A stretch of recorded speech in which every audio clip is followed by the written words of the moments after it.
নমস্কার নমস্কার বন্ধুরা, আমি আপনাদের সঙ্গে সমুদ্র। আজকে একটি নতুন ব্লগে আপনাদের স্বাগত। আজকে আমি রেপাড়া ভীম মেলা দেখতে যাচ্ছি। চলো দেখাই। এখন আমরা এখানে বেরিয়েছি, চলো বাসে উঠি, তারপর দেখাচ্ছি। টোটোয় উঠবো বলে দাঁড়িয়ে আছি, দেখতেই পাচ্ছ। এখন টোটো আসেনি, দেখতেই পাচ্ছ টোটো যাচ্ছে, টোটো পাচ্ছি। হ্যাঁ, এই টোটো কাকুটাও এসেছিল, তাই বলছিল। এই টোটো এসে গেছে, উঠে পড়ি।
রতনপুর কেন বাবু?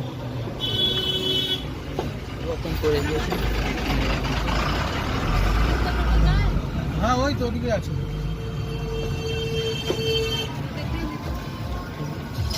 সবজি ব্যাগ দেখা ভুলে চলো, উঠে পড়েছে।